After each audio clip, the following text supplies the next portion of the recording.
This program is part of the Scene Project's podcast network. The Scene Project features interviews with independent musicians, comedians, and artists from across the Midwest. Become part of our community and support local art wherever you are.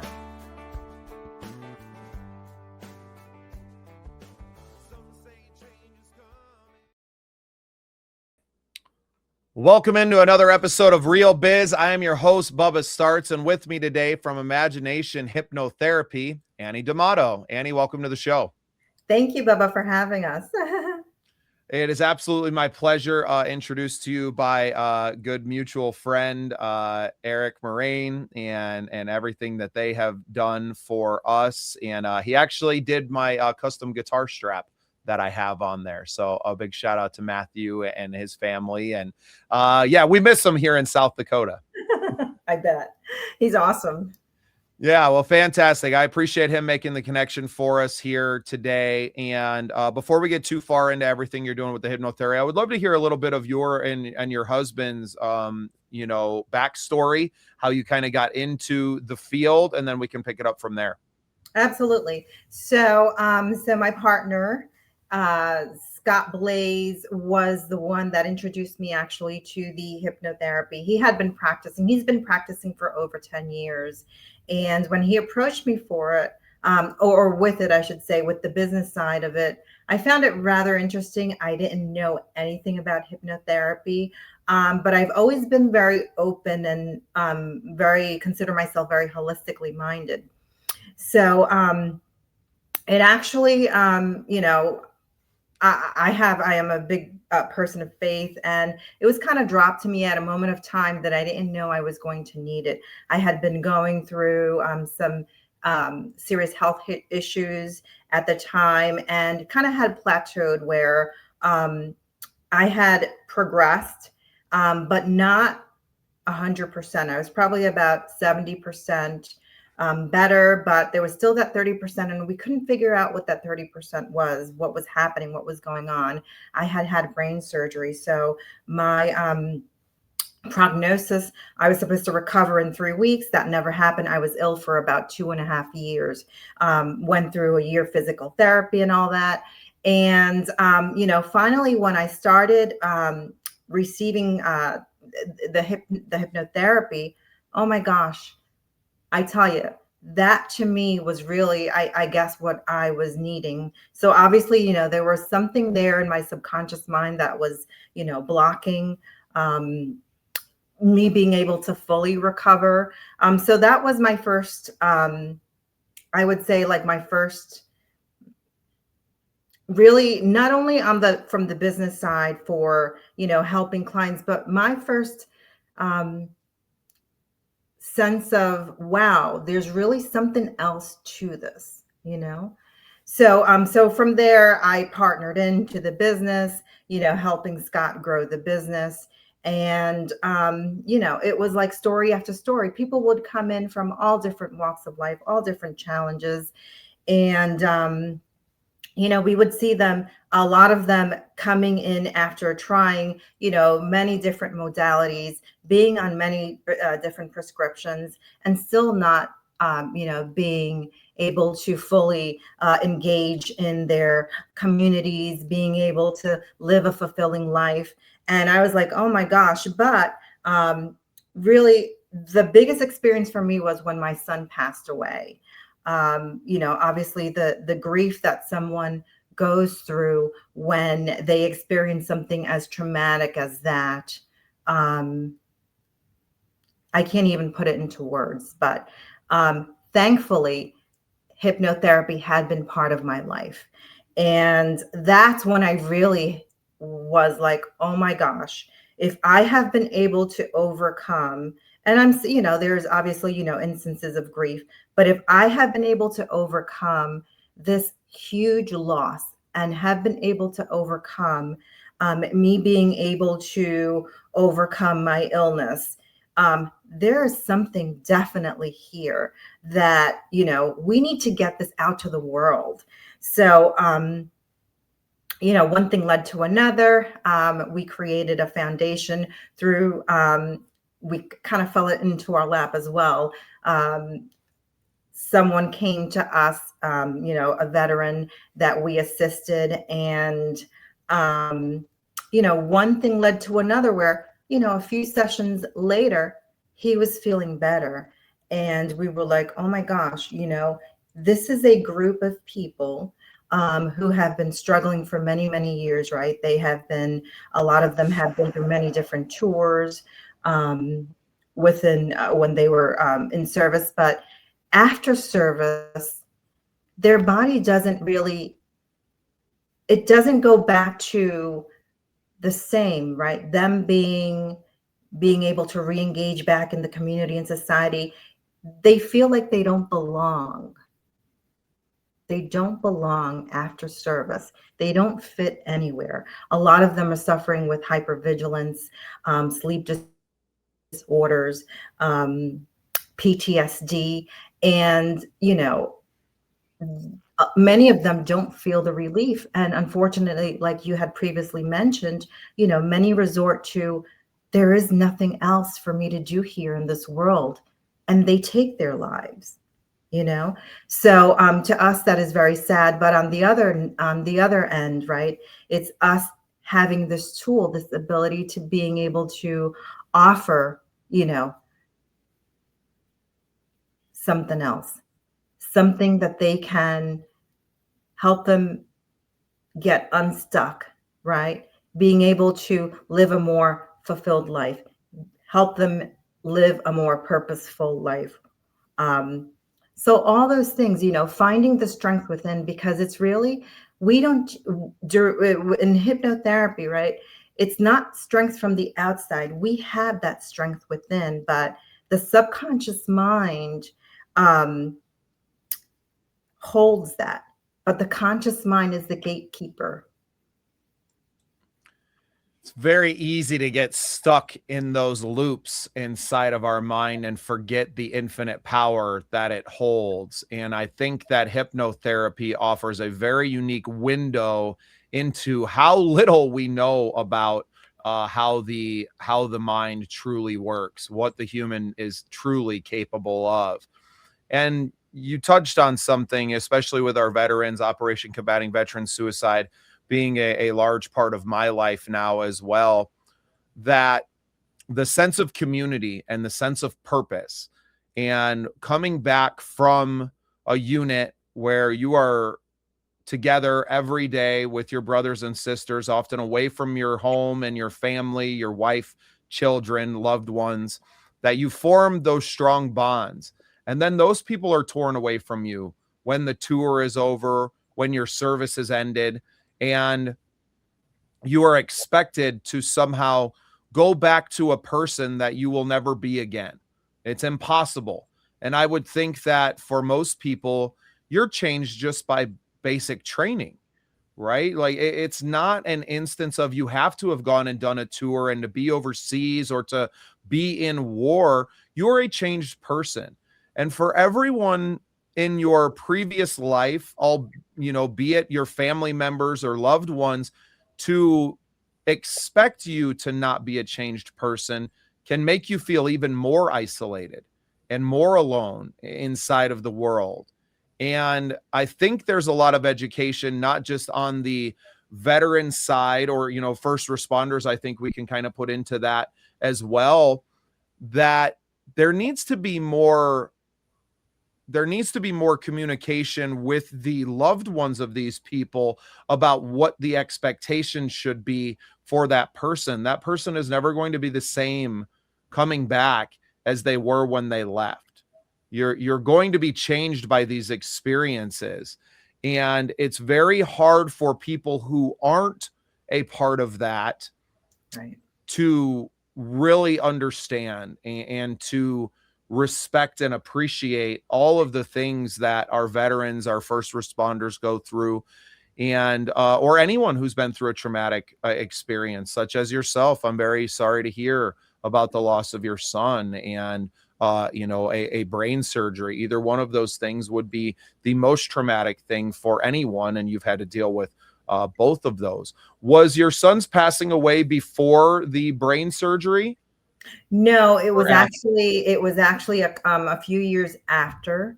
So, and the fact I just want to take a step back because the fact that I am here, talking to you after overcoming so many, and obviously, there's a lot of other challenges, right, that I have thankfully been able to overcome and not just survive, but to thrive. And there's a lot of people that are just surviving, that are just coping right now. And here I am thriving, helping others. And I believe that I am a true miracle, that I'm here. And I believe that there was a purpose for that. There's a purpose that I am here. My son, when he was alive, he suffered from anxiety. And I learned a lot from that, from him. And one of the things that I learned is that, what? It's not what they say, it's what they don't say. Because people suffer in silence when it comes to challenges, emotional challenges, right? When it comes to, struggling, with mental health, right? They suffer in silence, one, because of the stigma.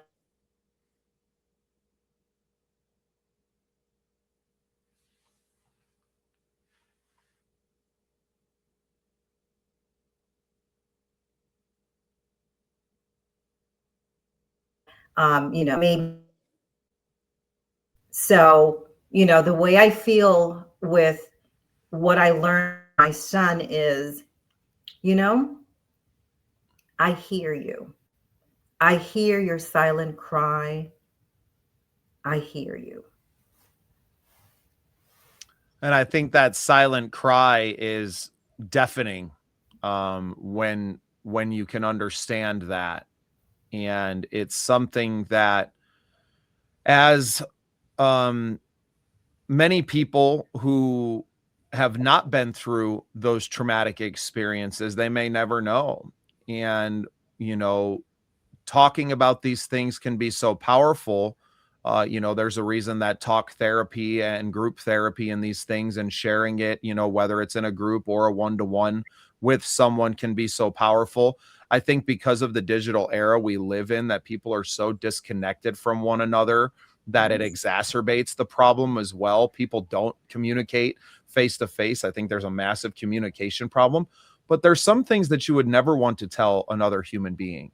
And I Yes. think especially for our veterans, for people who have maybe had to do things that they don't want to remember, that's where hypnotherapy can be a powerful, powerful tool, because it allows the conscious mind to get out of the way, and for Mhm. these subconscious feelings, and for them to be expressed, and to be expressed in a way that you don't need to be fully aware of them, and to get them out so that they can be expressed.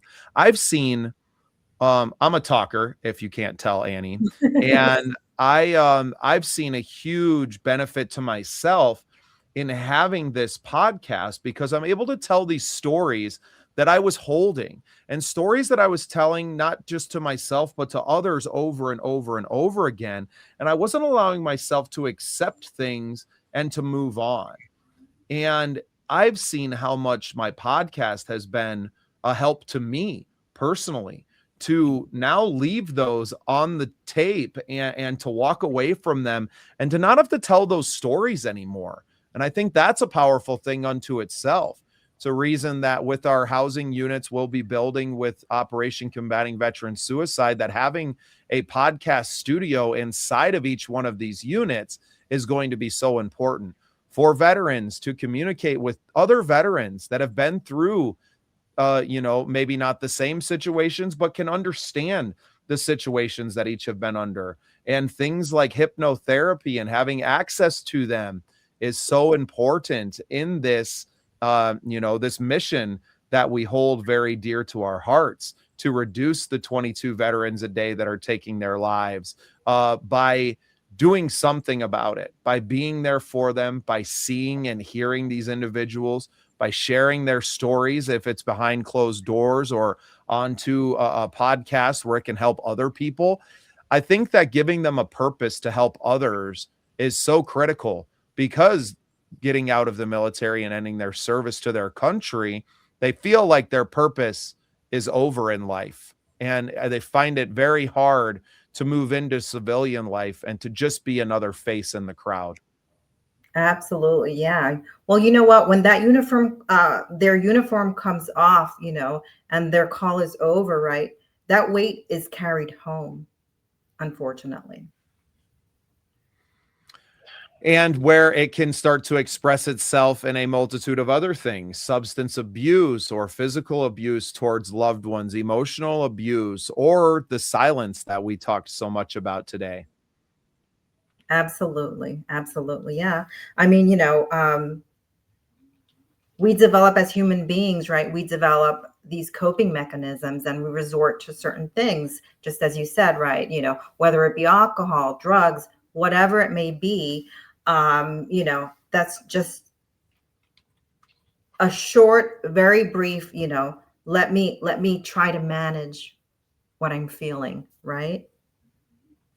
No, and as someone who has experienced substance abuse and has experienced, homelessness and in some degrees hopelessness, doing 2 years in prison, living for a year in Mexico on the run before prison, right? Like I have put myself into some absolutely stressful and traumatic situations. I wasn't commanded to do those things. I definitely made my own choices in that, Right. but I understand what they've been through. I understand the institutionalization of someone who is in the military. Prison can be much in the same way, a very regimented and structured operation. And people who are very comfortable inside of that, once they're put back out into the world in something that isn't structured and can Right. be a bit chaotic, it starts to really become stressful and to make someone anxious and to change who they are as a person. Absolutely, yeah. And one of the things that I experienced after being sick for a while, as I had previously mentioned, and then, feeling better, one side, because there was a lot of brain fog, it had been brain surgery. So I underwent a lot of brain fog. But when I was finally feeling better, and I looked around, it almost seemed like I had been in like a kind of like a time warp. Because I remember like I still had Christmas decorations. Um, and when I kind of like, was feeling better and I looked around, um, it was almost summer. It had been, just the end of spring. And here, a couple years later, I still had Christmas decorations up. And it was because I was ill and I wasn't able to, put things away and all that. So it almost seemed like I felt like, wow, society has moved on. And here I am. I felt like I was left behind, and it took me a little bit of time to reintegrate, that feeling. So I bet that's what a lot of people, who come back from service, right, who get out of jail, that may be what they feel when they come back home. It doesn't feel like home anymore. It feels like they were left behind somewhere, right? And the world has moved on. No, and that can be a very isolating and an awful feeling to come back to. And I don't think that it's something that you can mentally prepare for, for veterans who go overseas, who have young children, to leave and come back. And now that child is, years older, especially with very young children. There's a lot of changes that happen. Having Absolutely. that child not be comfortable around you because they don't really know who you are, that can be very traumatic to a young parent. And I think that we need to, address the fact that a lot of these people are very young people that are going to war in their, early 20s or even yet teenagers. They aren't truly fully developed as human beings, both in the mental and the physical. So to expect them to take on so much is really tough. And obviously with the status of the, veteran affairs, and I know that there's some really great people in there on the ground that are doing great things. At the top of it, the bureaucracy and the systems are extremely broken, and we could be doing so much better for these, which I think is why you find yourself now working with the foundation you mentioned earlier, and doing the work that you're doing to bring these services to the veterans directly and making those things available. Are you able to share some more about the foundation and everything that you guys are doing with them and separately before I let you go today? Absolutely. Yep. So our foundation is After the Action Healing Foundation, and it is a nonprofit foundation, that is dedicated to providing trauma-informed clinical hypnotherapy for veterans and retired law enforcement. So we exist for the moments after service ends, when that uniform comes off, when the call is over, and that weight is still carried home. Our mission is to offer safe, respectful path to healing that honors strength, protects dignity, and helps those who served reclaim their peace and control beyond survival. Our website is aftertheaction.org, and our phone number is 757-703-2236. And again, my name is Annie Damato, and my partner is Scott Blaze. And we have numerous other hypnotherapists as well, waiting to serve those in need. But we are also obviously, we also rely on, the support of the community to help. We do have, obviously, we do accept contributions, and we do have apparel that we also, sell to help provide the care that these veterans and retired law enforcement officers need to be able to live a more fulfilled, more happier life, reintegrated back into their community with their families, and moving forward.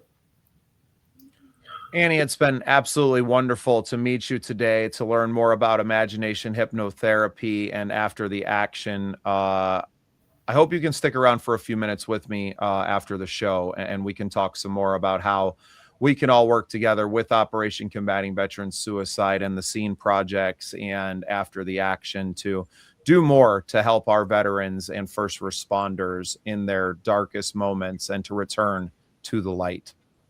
Thank you so much. Thank you so much for having me. Thank you to the listeners, and we're here to help any way we can. Thank you. Annie, thank you for spending some time with me today, and thank you for being part of the Scene. My pleasure. Imagine capturing the raw essence of nature, with its infinite color and beauty. Now, envision turning that into something truly transformative. Pure and easy tea cultivates the goodness of nature's bounty into fuel for your body.